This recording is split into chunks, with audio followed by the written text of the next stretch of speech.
তুমি তো মাদ্রাসায় পড়োনি, তুমি কথা বলো কেন? ভাই বলে কি বলে না? আমাকেও শুনতে হয়, আপনার যারা দিনী ভাই আছেন ফিল্ডে তারাও শুনতে পান যে তুমি কোন মাদ্রাসায় পড়েছো, তুমি কোন মাদ্রাসায় পড়েছো, বাংলা পড়ে তুমি কি বুঝবে? বাছা না নেই অভিযোগ, অ্যান্টি বানাম জবাব, দলিল ভিত্তিক।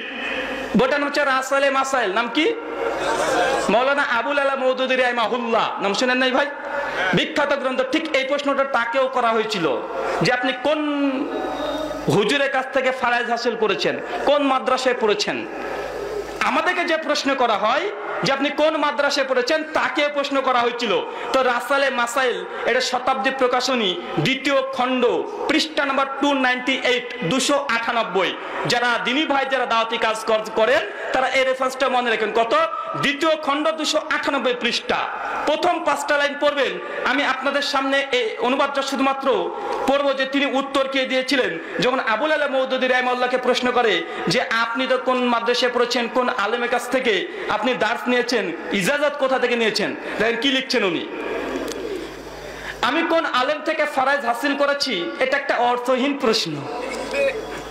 তাকে যখন প্রশ্ন করেছেন যে আপনি এত বড় বড় কথা বলেন, কোন মাদ্রাসায় পড়েছেন, কোন শিক্ষকের কাছে ফারাইজ হাসিল করেছেন, উনি উত্তর দিয়ে বলছেন 3 নম্বর পয়েন্টে যে আমি কোন আলেম থেকে ফারাইজ হাসিল করেছি, এটা একটা অর্থহীন প্রশ্ন। প্রশ্নটা তাকেই করা উচিত যে কোনো ইলমি কাজ করেনি এবং যার ইলম মান মর্যাদা মূল্যায়ন করার জন্য মাদ্রাসার সনদ আর উস্তাদের নাম ছাড়া আর কিছুই নাই। কথার গভীরতা আছে। আবুল আলা মওদুদীর সাহিত্যের যা ঢং, ছোট্ট একটা কথার মধ্যে অনেক গভীরতা আছে। আমি একটু পরে ব্যাখ্যা করবো। তারপরে কি লিখছে দেখেন, তিনি তারপরে লিখছেন যে আমি কাজ করে চলেছি এবং আমার কোনো কাজ চুপে সারে লুকিয়ে নেই, বরং ছাপা হয়ে সকলের সামনে উপস্থিত।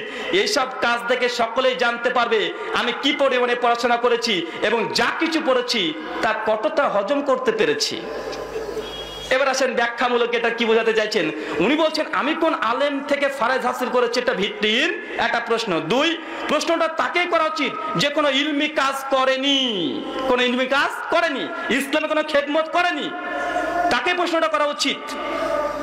তারপর তিনি খুব সুন্দর লিখছেন যার ইলম এবং মান মর্যাদা মূল্যায়ন করার জন্য মাদ্রাসার সনদ আর উস্তাদ ছাড়া কোনো পদ্ধতি নেই যে তুমি কে। উনি যে বড় আল্লামা, যেহেতু কাজ নেই, কোনো দিনই খেদমত করেনি, তো উনি যে একজন আলেম বুঝবেন কিভাবে? তো এসে বলবে এই দেখো আমি আল্লামা ডিগ্রি করেছি, এ দেখো আমার সার্টিফিকেট, এই দেখো দেখো দেখো আমার এই উস্তাদ ছিল, আমার উস্তাদ এই 22,000 বছরের, মানে 22 বছর বুখারী পড়েছে, 24 বছর এটা পড়েছে। মানে কি উনাকে পরিচয় দিতে হবে যে আমি যে একজন আল্লামা। মানুষ বুঝতে পারবে না যে তিনি আল্লামা, তার জন্য তিনি লিখছেন। তারপর তিনি লিখেছেন আরেকটা কথা যে আমার তো সমস্ত কাজ চুপিসারে নয় বরং প্রকাশ হয়ে গেছে।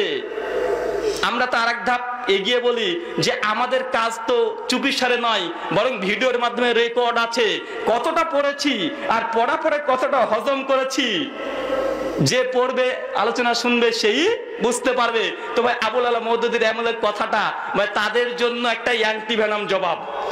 যারা আমাদেরকে অভিযোগ করছে তিনি আগে থেকে জবাব দিয়ে গেছেন। তো ভাই আমাদেরকে যারা অভিযোগ করেছে তাদের জন্য এটা টিট ফর ট্যাট।